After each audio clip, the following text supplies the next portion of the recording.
let's talk about creativity.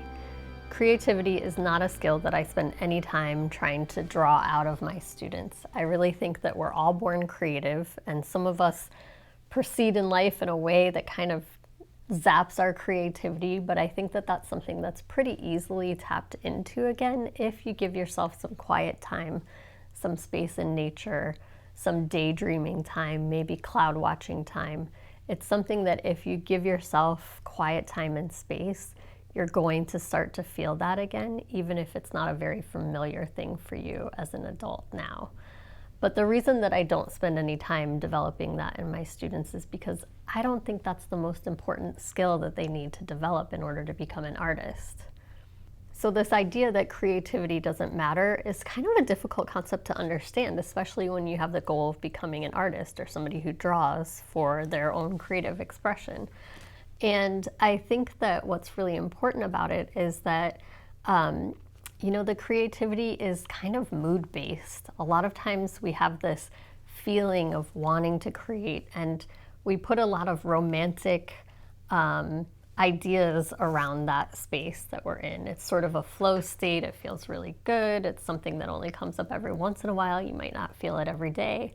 And so the reason that I don't think it's very important is because if you don't feel that creative drive every single day, then you're never going to be able to actually make anything. So the job of the artist is to really become disciplined at creating something every single day, even when they aren't in the mood. And so this is kind of difficult for my younger students to understand because they want to come into the studio and draw and free draw and just free associate and doodle and do all kinds of things that they don't get to do when they're in school.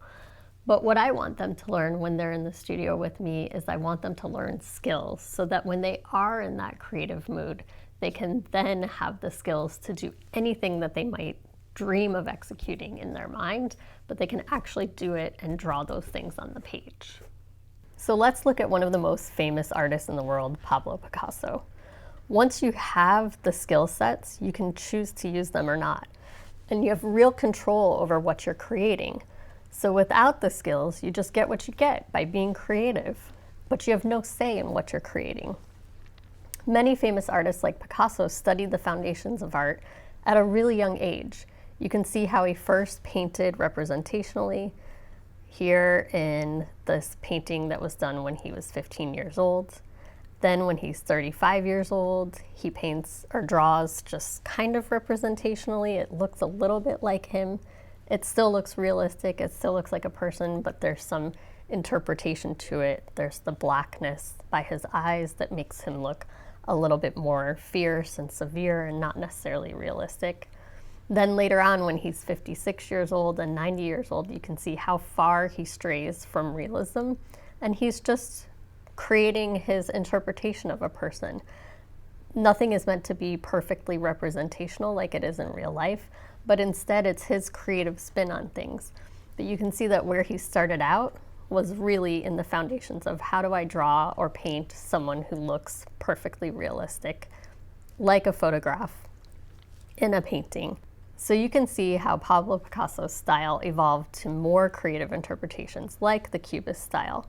Art schools are usually formatted to teach foundational skills in the first year. Then art students are asked to let loose and create their own ideas once they have a range of skills to choose from. Okay, so this brings me to the point. What is your talent good for, and what are you even doing with your creativity if you don't have skills as your foundation? The idea is that once you have the skills to draw something very realistically, then you can back off and opt not to use them in order to create something that's totally kooky and weird and just something that you envision from your own creative brain. So I invite you to work on your skills, to practice, and then worry about getting creative later.